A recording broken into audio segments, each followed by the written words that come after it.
This meeting is now being recorded. Okay. My name is Peter Canelli. I'm a faculty member at Virginia Tech, and I also happen to be chairing the Education and Professional Development Committee for ASBMB that has launched this accreditation program. We have with us today Adele Wolfson and Ann Stock, who work on the committee that reviews applications for accreditation. Myself and Victoria Moore, who are working on the assessment exam process, and our Master of Ceremonies is Wei Zhao, who is the Education Manager for ASBMB and who put this together, and I'll turn it over to Wei Yi to set the stage. Thank you, Pete. All right. Good afternoon or good morning to those of you that are on the West Coast. Thank you for joining us for the ASBMB accreditation webinar. The webinar is going to be divided into two portions. I will give a brief overview and introduction, and then we'll turn it over to Drs. Adele Wolfson and Ann Stock to present on the department and program applications. And we will follow that with a brief Q&A session. And then we'll turn it over to Pete and Vicki for the certification exam portion of things. And we will wrap everything up with an additional Q&A and comments. Okay, so here again are our speakers. Adele Wolfson and Stock will again be talking about the application process and the review criteria. And Peter and Victoria Moore will be presenting on the student certification exam.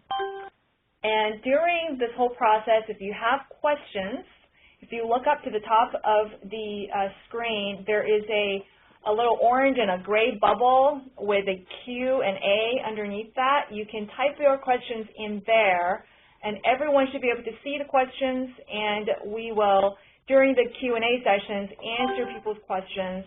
You can also email me the questions directly at my email address during the webinar, and that's on the slide right there, wzhao@asbmb.org. And you can also, of course, type it in the chat box on the bottom left corner as well. So the ASBMB accreditation program was launched in the fall of 2013.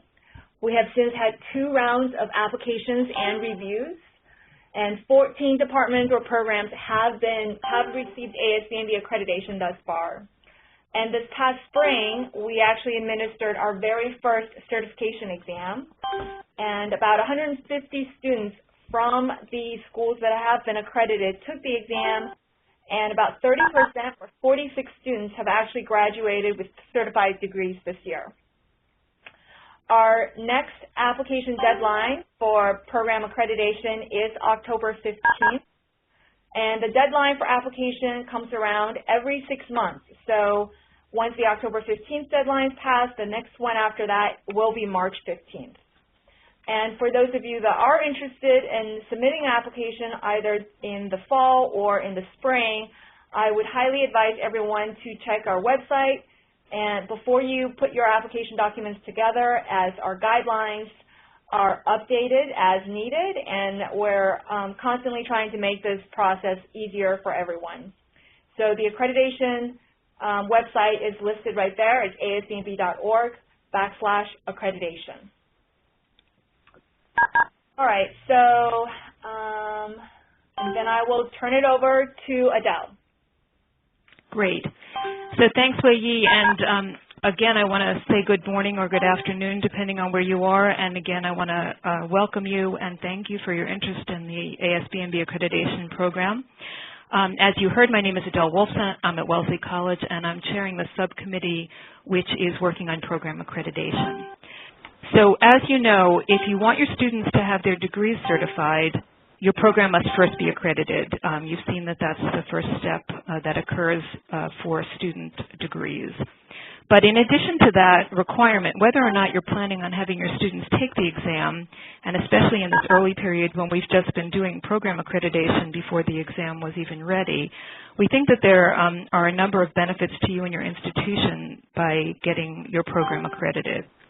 Like any self-assessment, it's an opportunity for you to evaluate your major, including all the elements that we include in the accreditation. And our guidelines and rubrics can provide a standard that you can look at your program against. Also, like any external review, it gives you ammunition to go to your administration in requesting resources such as faculty lines or instrumentation, and we give you a strong argument that these are required by your professional organization, ASBMB. And it also helps to establish or document quality for a whole range of audiences, prospective students for you and outplacements for your students or your graduates in internships and summer programs, the workplace, and graduate school. We evaluate three broad areas, the curriculum, the faculty, and the infrastructure of the institution. In every case, when I say we expect something, as we move on to the next few slides, what we're saying is we want to see evidence of its existence. And please note, this is really important, that we know that programs applying to ASB come from a very wide range of institutions, from small places to big ones, from PUIs to R1s, from those programs that are housed in chemistry departments to those that are in bio departments, that are those that are freestanding BMB departments. And we don't really imagine that there could be a single ideal model of a program for accreditation. We're looking for quality in all of these types of situations. As far as curriculum, we're trying very hard not to have a set of courses that we look to check off, but we're looking to see whether or not the core concepts in biochemistry and molecular biology are introduced and then are developed throughout the sequence of courses. That usually means that students need to take multiple courses in both biology and chemistry as well as biochemistry. We've laid out in the guidelines what we consider to be the minimum number of experiential hours of learning. And that usually means lab courses, but there are other ways that you might meet that. And we also do expect that your curriculum will address the skills that are named here in concrete ways. For the faculty, we've stated that we expect to have at least 3 faculty members to be affiliated with the program, and that the faculty represent the range of expertise which is needed in BMB. We expect also that the institution will provide opportunities for professional development, such as sabbaticals, funding for travel to professional meetings, events, or programming to improve and update their teaching methods. And on the infrastructure side, we want to see data on the number and capacity of the classrooms and labs for teaching and research, as well as the other facilities that you need to have for a good program. We want to see commitments to diversity and advising that are more than lip service, and absolutely essential are research opportunities for students, whether those are at your own institution or placement elsewhere. So I'm going to turn this over now to Ann Stock for more details on the application and the review process itself.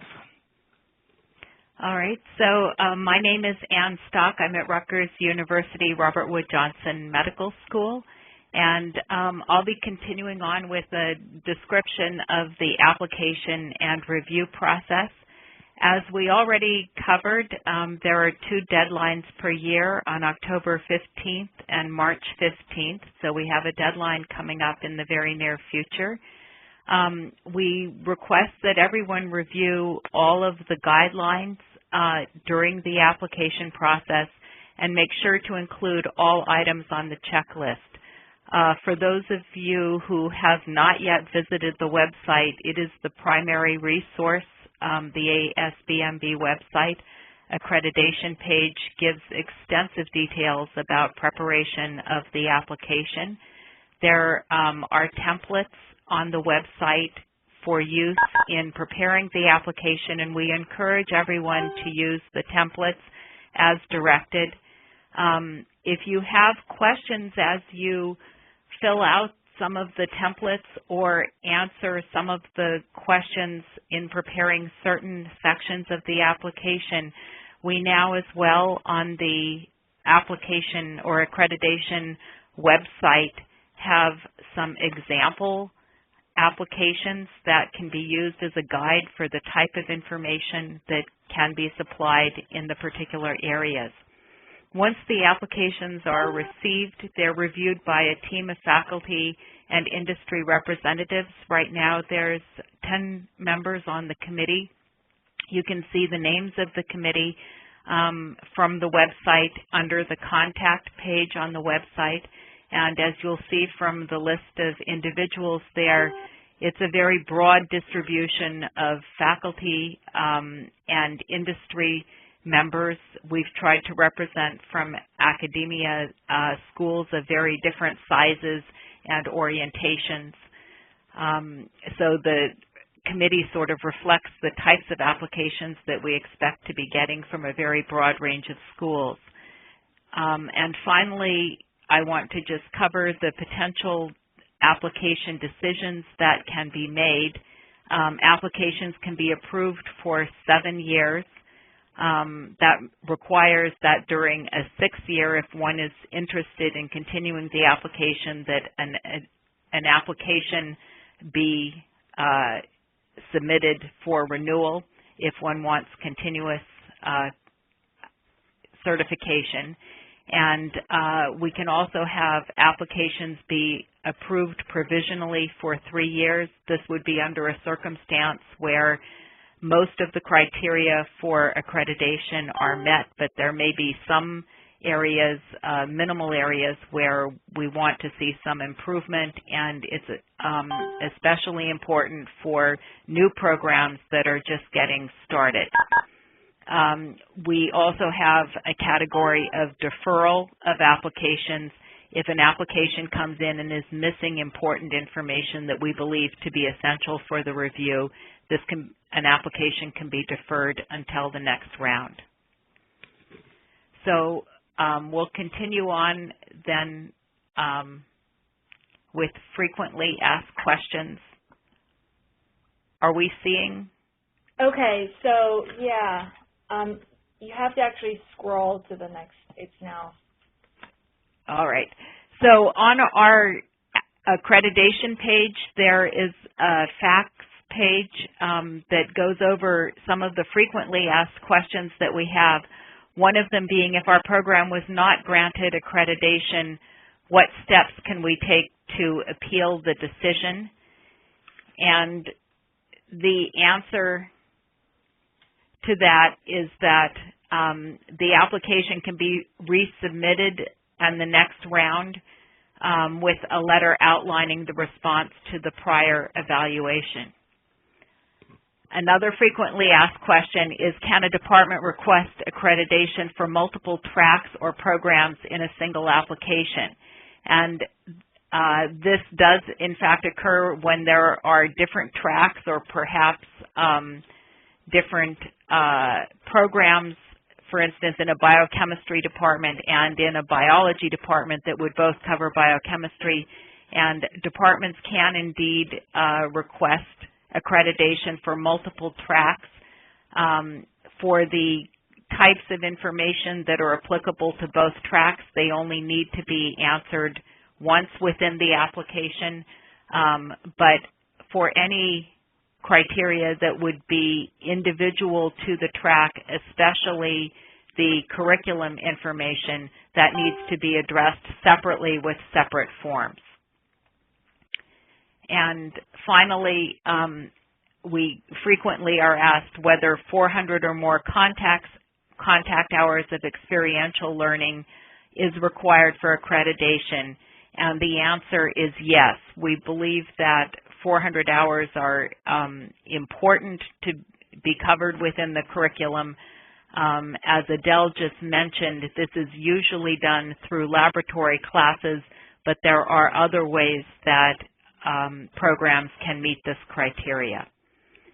So there, again, is a fact section on the website, and we encourage you, if you do not find the information on the website, to contact Wei Yi, who is great about getting back to people with answers to any additional questions that may arise.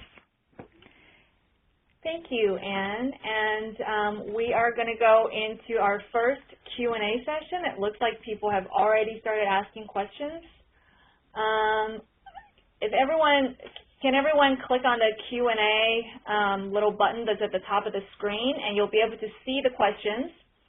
So I'm just going to read it out loud, and I'll leave it up to Adele and Anne to answer some, and Peter and Vicki, of course, can jump in as well. The first question says, do all students need to do research, or does the opportunity have to be available? And this one's from Richard Hardy. So we don't expect that every student is going to be able to do research, although we certainly encourage that, but we want to make sure that those opportunities are available to students. So the places where we see that that's not happening so much for every student are on the two extremes.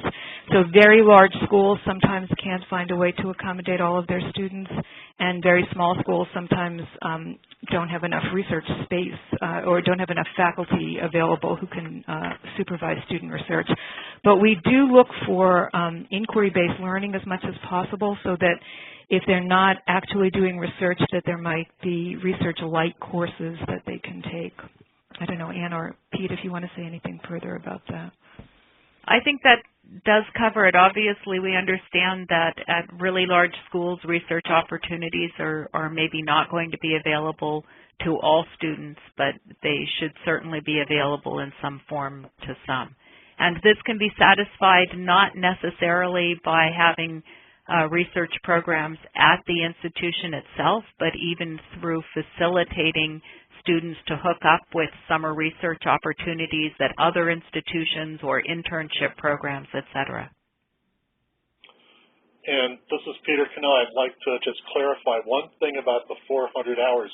That's STEM hours. It's not just biochemistry. We're talking physics and the whole 9 yards. We're talking about across the spectrum of science and technology and mathematics. Correct. All right, the next question, and I realize a lot of you can't see the questions.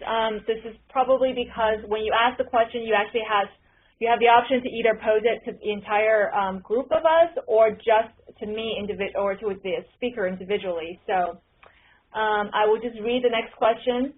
Can you give an example of how we might show institutional support for diversity? Are things like the following a good way to show commitment? An Office of Diversity on campus, student groups or clubs that promote diversity. And this is from Sarah Lee. So certainly an Office of Diversity on campus is a good piece of information to put in there. What we're looking for, I think, is more than just a statement that comes out of the mission or the handbook that might be handed out to students or faculty that says we believe in diversity. We want to see something concrete that's coming out of that. So if there's an office, if there are programs to increase the diversity of students going on in STEM, it's very useful if we can see programs that have been going on and that have made a difference. So if you've done institutional research to demonstrate whether or not students are going on across the board from your gateway courses into other courses, what the success rate is, and whether or not you've then looked at those data and done something in order to improve performance and success. That would be a great thing to see. But I would say, you know, whatever work you're doing, you should put in there. You don't just want to put in a statement. Anne and Pete, do you guys have anything to add? And I would say if you've got any, evidence of success, stats on the diversity of your student body or, recent hires that have diversified your faculty, that show that you're moving forward in that area, that definitely is something that would the committee would like to know in looking at your application. And just the demographics are useful for us too. So if you want to point out what your student body looks like and what your faculty look like in terms of those different groups, then that would be useful. All right, moving on to the next question. This one is from Natalie Adolfi. Is the definition of experiential learning spelled out in detail somewhere in the ASBMB guidelines? Wei, I think that's for you. Oh. Well, it's for me, because so this is Pete, and the answer is yes, we've tried to spell it out.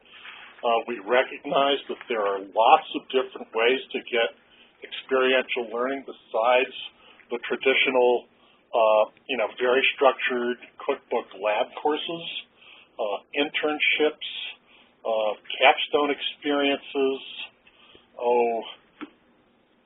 undergraduate research, some virtual laboratory work. There are lots of ways to do it. The key to mention is that it's the students that are doing the hands-on, that they're active, not, listening to the instructor or just following directions. Thanks, Pete. Okay, we have more questions. I think Adele has addressed this already, but someone else has asked, other than traditional labs, what other ways can an institution fulfill the 400 contact hours? So this is Anne. I think that Adele and Pete have pretty much covered this. However, we have in some circumstances been willing to substitute some structured research experiences for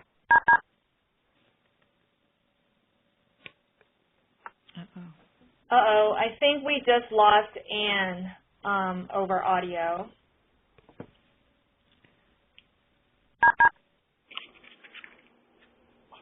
I mean, one of the things, this is Pete again, we've tried to do in putting this together is to offer you the opportunity to tell us about the creative things you are doing instead of imposing a rigid, curriculum of this course, this name, this order, this credit hours. So, if you could substantiate that you're doing something that's out of the box and describe it for us, that's something we'll listen to if you make the case. And in fact, we welcome, because we hope this program encourages innovation in instruction and helps people connect and spread their ideas to other folks. Thank you, Pete. While we wait for Anne to come back, let's just move on to another question. Someone asked, what assessment tools do we currently offer? So this is Adele. This is a great question. I don't think that we, aside from the actual exam, which is obviously an assessment tool in and of itself, I would really, I'm hoping that we can link the Pulse rubrics to the accreditation site, because I think that they give a very good outline of what makes for an excellent program. And I don't know if any of you have seen those or if all of you have seen them, but Pulse is much more aimed at biological rather than biochemistry courses. But even so, most of what they suggest within their rubrics really speaks to what it means to have a good program and what it means to have a supportive environment for the program. So that's one of the things that I would recommend.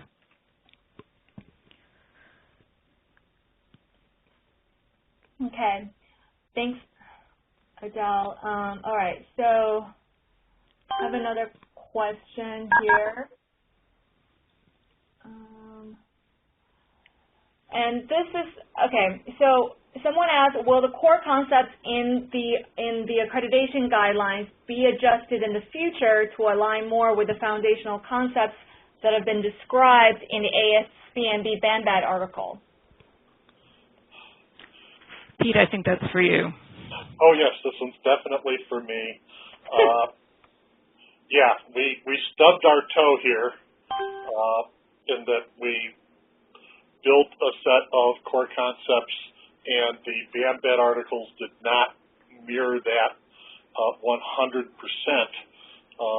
Cheryl Bailey has been leading an effort by the group that put together the BANBAD things, This is part of the RCN UBE project. There's been workshops across the country working on core concepts that are going to rationalize those two, and there's actually going to be a figure that shows that and the link between that project and accreditation to assist. And I also noticed we skipped, do women count as diverse? And I guess the key is where you're talking about in the pipeline. And obviously where the pipeline is really leaking is when you talk about, making it to faculty positions and the like. If your program is like mine, you already have a majority of young women matriculating at the bachelor's level. It's beyond that really the leaks in the pipeline take place, and where that's much more important. This is Adele. Again, it has to do with looking at your own data and deciding where it is that you need to put your efforts. So if traditionally you've had a program that has fewer women than men, or you think that you're losing them at particular points along the way, then anything you've done to address that problem would be useful to hear about. But just in terms of numbers, probably not at this point at the undergraduate level. Thank you, Pete and Adele. Okay, moving on to the next question. This one is a quick one. In the application, are we able to use hyperlinks, or does the application have to stand alone? You can use a hyperlink. The application has to be submitted as one PDF document. So, and most reviewers will just get the PDF. So if there is a hyperlink, they should be able to hyperlink it to the site that you wanted them to see. Moving on to another question. Would projects in biochemistry education research for students count towards experiential learning fulfillment?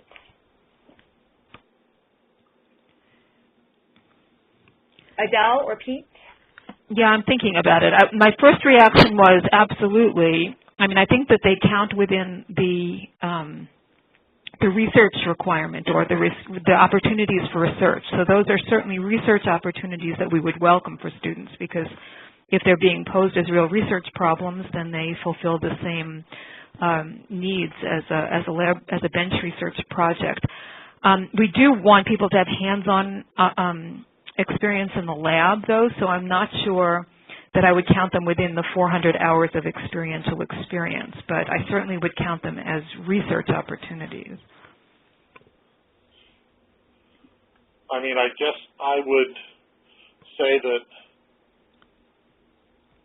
these kind of inquiry-based projects for the students have a lot of independence and have to be, do a lot of their own work, can be part of a 400-hour package, but I don't think they can carry a 400-hour package.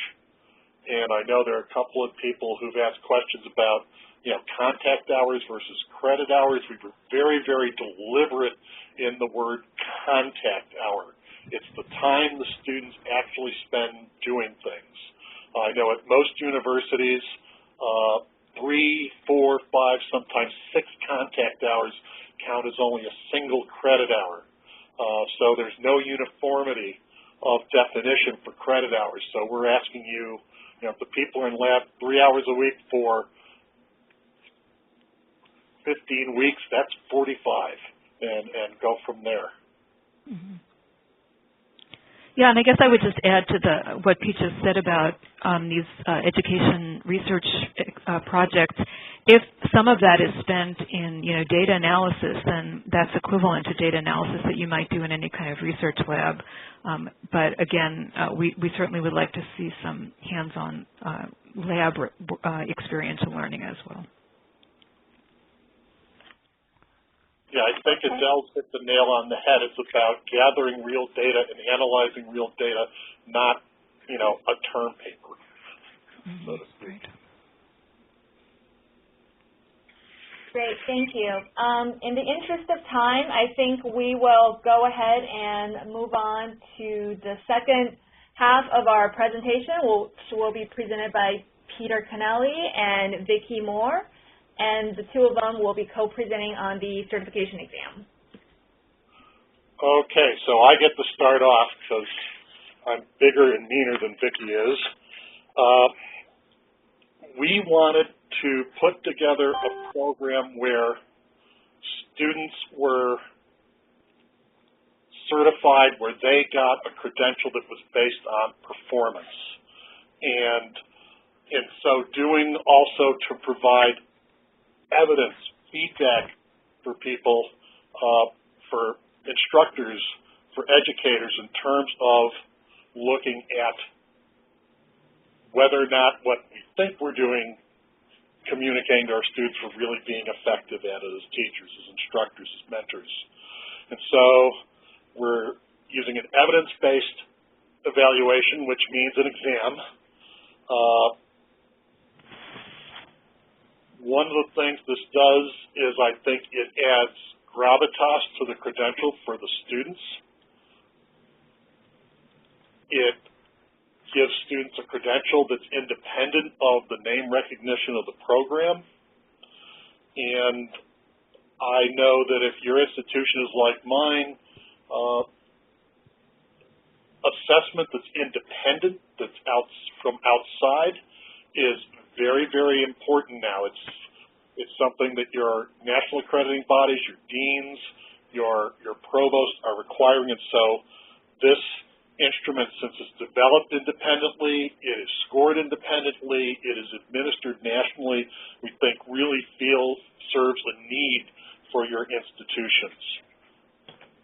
As we mentioned before, we are working with core concepts and learning objectives that really, we hope, have been generated by the many, many members of the community, not just the volunteers in the program, but the people who've come to all the workshops that the RCN UBE people have been doing, who've come to the small education meetings by ASBMB. I think I want to emphasize very strongly that, with the exception of the wonderful staff support we get from ASBMB, all this is being done by your peers, your colleagues as volunteers. So this is something that the community has really taken ownership. To move forward to, I guess, the next piece of it, putting together an exam sounds simple. It isn't, and we're learning that. As we go along, I can tell you this is an iterative process, an educational process. Our target is to administer the exam in mid to late spring semester. We're trying to find the sweet spot where students have gotten in as much preparation as possible, are as far along in their curriculum as possible, but do it in a time frame where we can get timely feedback to students. We've designed the instrument to fit within a normal class period of 1 hour, and the feedback we've gotten from the folks who were involved this time around said 1 hour was fine. We said, should we go an hour and a half? Should we go 2? Should we make it longer? And we got a very strong message that 1 hour would fit. We're trying to have this break down to 12 to 15 high-quality questions, the majority of which are free response. We want students to display critical reasoning skills. We want them to be able to synthesize answers rather than pick from a menu. And so the free response format is key. And we've tried to organize and distribute the questions amongst our 4 core concept areas as in a balanced way. People are going to ask, can I see the exam? One of the things we are working on is to get a couple of sample questions up on the website for people to look at, and we hope to have that done before fall semester is out.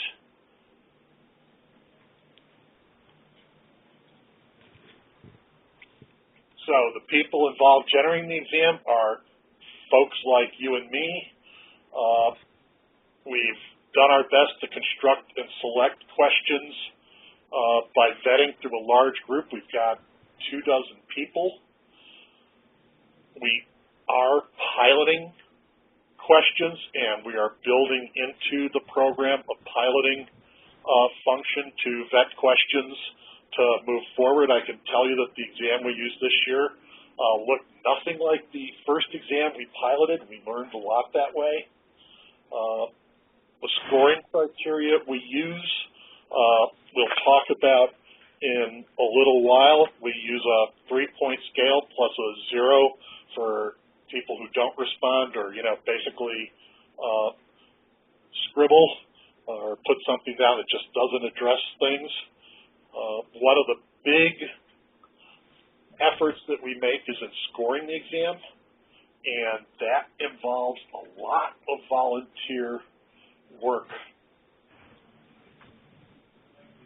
because this is a free response exam, need 3 independent people to look at each answer and give their own independent scores so that we introduce the highest level of reliability we can.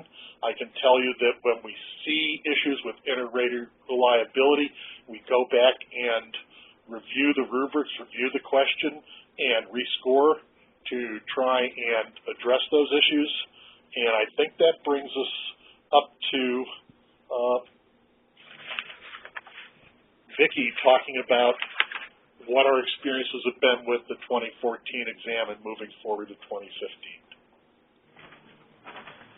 Yes, hi, good afternoon, everyone. So for the 2014 exam, we wanted students to be able to show that they really had a good grasp of the material. And so we went through the questions that were on the exam and categorized them as lower Bloom's or higher Bloom's questions, as well as which categories they fit in terms of content. And in looking at the scores from the performance of the people, let's see, it was 193 total students who took it this year, we decided that if they could show 80% or greater proficiency on low Bloom's questions and 62% or above proficiency on high Bloom's questions, that really made the statement that they are proficient in all 4 areas. And so there also is going to be a distinction with certain students receiving a score of with distinction or high proficiency as well. So I think that brings us to what are we doing for this next year, as well as at the end, we'll of course entertain questions more about stats for the 2014 exam.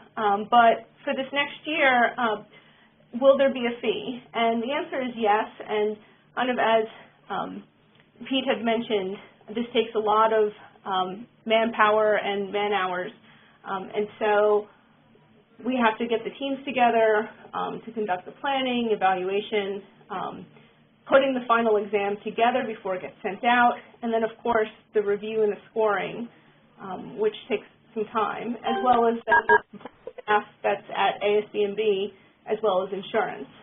We estimate that the exam is going to cost about $25 per student starting next year. And right now it's a paper-based exam, but we are looking to administer it online as early as piloting that in 2016. So there's a question of whether juniors or seniors should be taking the exam, and I think Pete also had addressed this.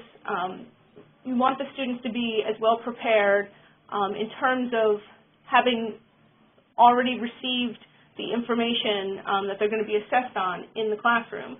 And so most programs are structured so that seniors would be taking the exam. However, of course, we would allow judgment to reside with the program faculty because you know best your students and your curriculum. And should we limit participation? No, we really want to use this as an assessment tool. And in order to do that, you need data from all of your students. And actually, when we correlate exam score from 2014 and GPA, there isn't a high correlation there. And so there are certain students who performed well on the test who, maybe have struggled along the way in their classes, but they have shown that they've gotten the content. And so how are we able to prepare the students?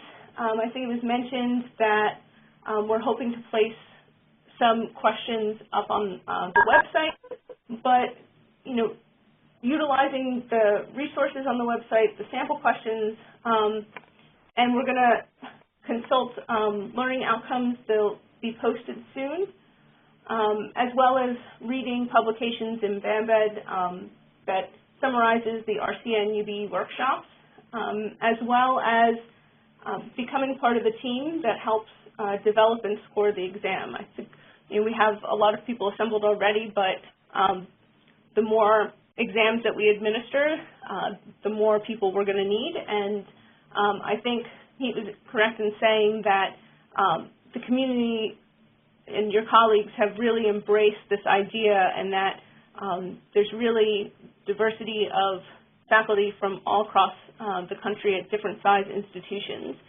who are involved.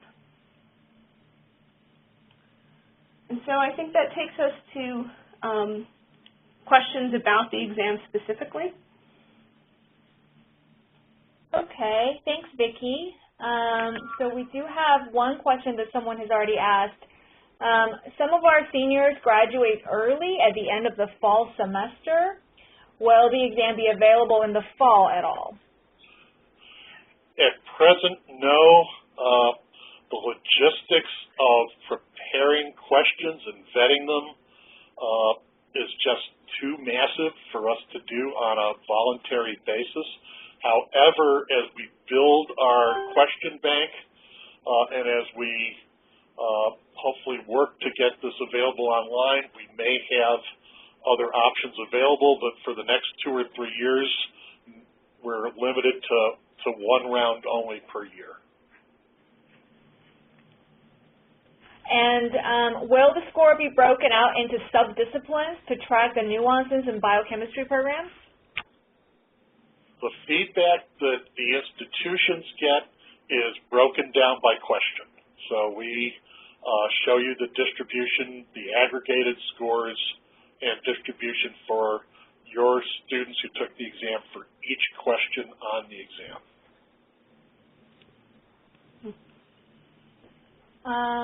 Okay, at this point, here's some more questions. Is there any data available on the development and validation of the assessment or theoretical foundations of your scoring or ranking procedure?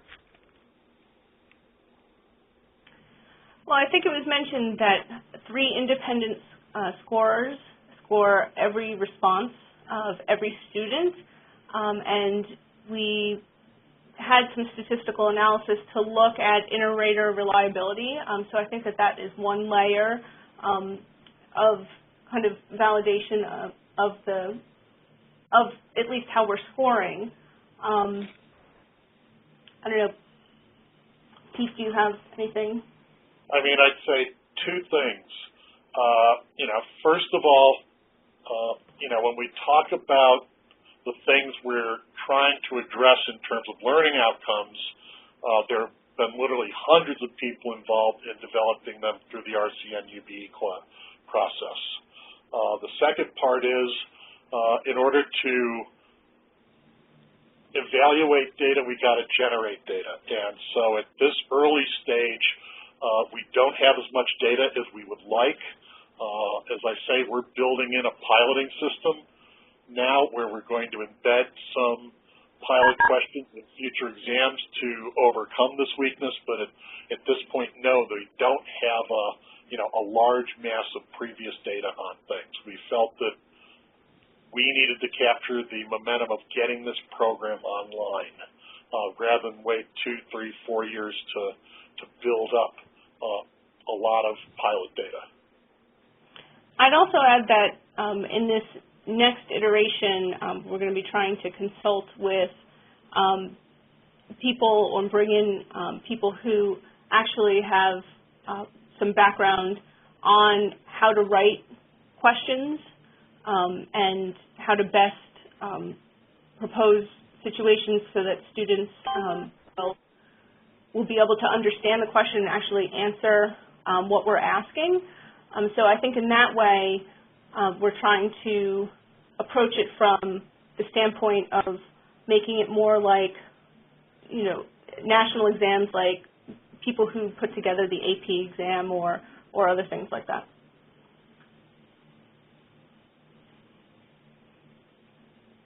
Thank you. Let's see, another question is, someone wanted to know if a student were to take the exam as a junior but didn't do well, can that person take the exam again the next year? This is a difficult one because this creates a difference between students who are in programs where the assessment is delivered as juniors as opposed to seniors. I think that our preference would be to keep the playing field level, and so that means one bite at the apple.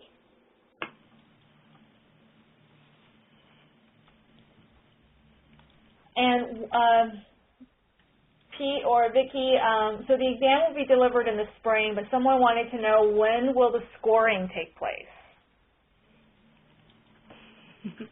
Scoring takes place in late spring. So we're talking about late April and May. Yeah, again, we want to... Sorry, go ahead, Vicki. That's okay. I just wanted to reiterate that we want this to provide feedback also to the students as well as the faculty. And so we want to have it be earlier in the process, which is why we're also looking to balance out when you actually administer the exam, because we want to be able to score it also in a timely fashion. And we're doing a balancing act here. We are not averse to, say, offering the exam in fall semester, but for many programs, senior year is really rich in content, and they given us the feedback that they want to get through most of that content before the students see the exam. It's not written in stone, but so far that's the feedback we've got.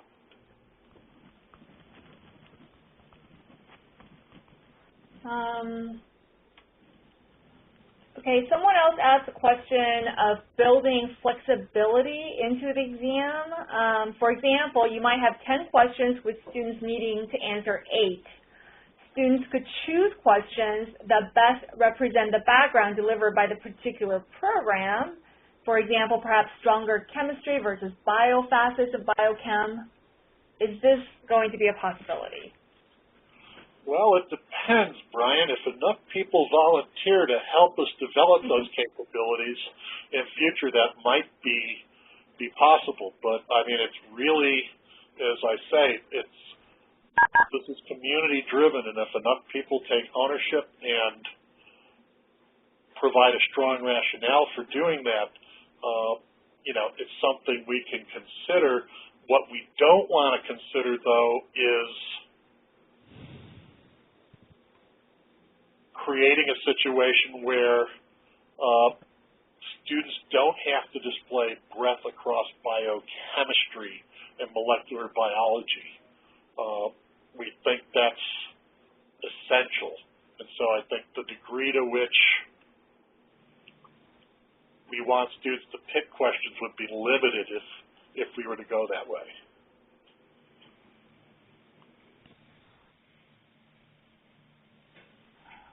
Okay.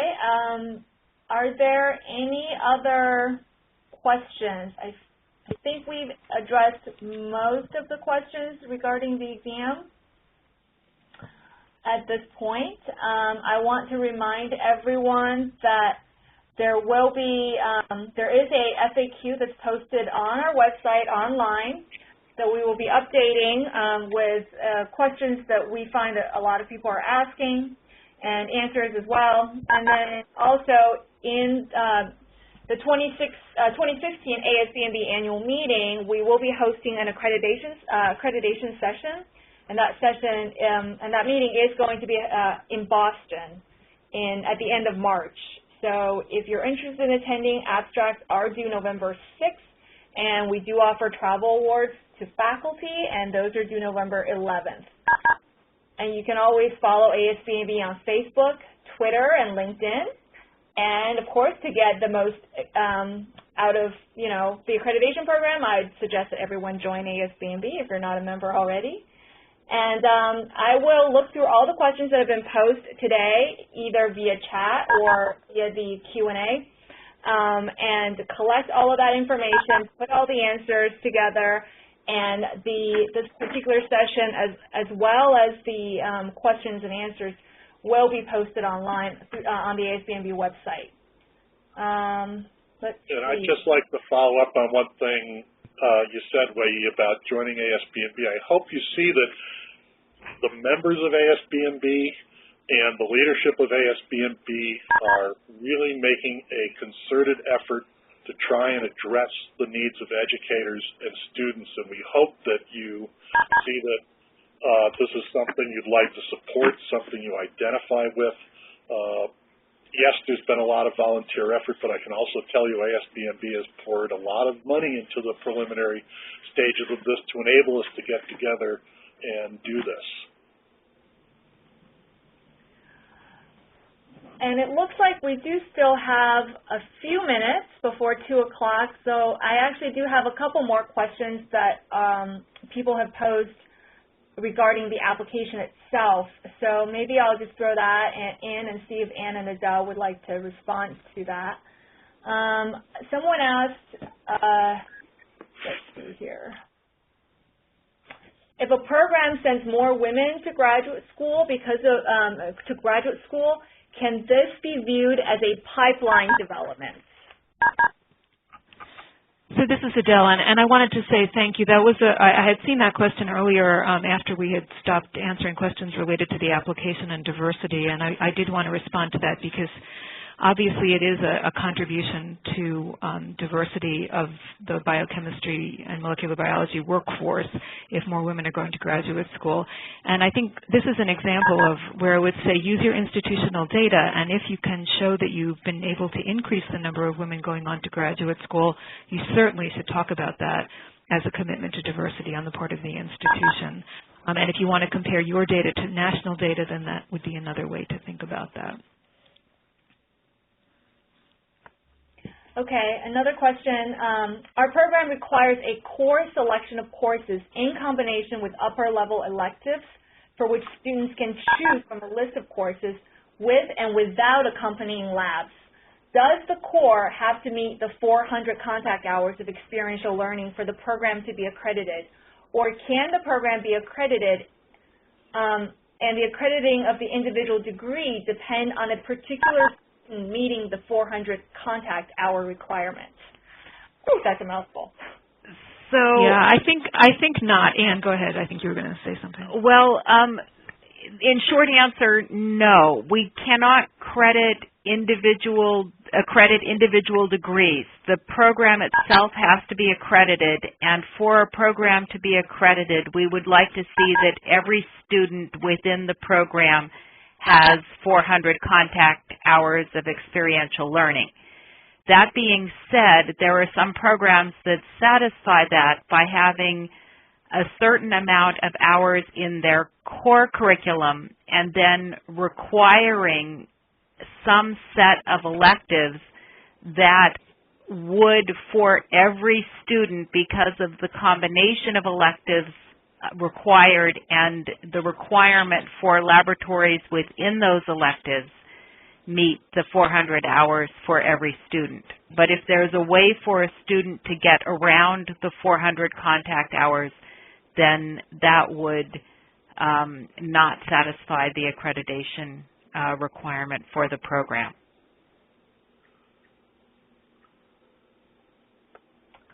Thank you, Ann and Adele. Someone asked, of the currently accredited programs, how many were fully accredited versus provisionally accredited? That's 10 have received full accreditation and 4 have received provisional accreditation. We have a biochemistry concentration for our BS in biology degree. Would this type of program be eligible for consideration? Yes, absolutely. Yes, we realize because there's tremendous heterogeneity in the structures that biochemistry and molecular biology degrees are offered in, as Adele alluded to earlier. Some are in bio departments, some are shared, some are we want you to self-identify. If you feel that what you're doing is you want to identify with ASBMB and with our BMB educational concepts, learning objectives, then we welcome you. I see that someone's just posted a question asking about national data for education and diversity, and I would just refer you to the NSF workforce data.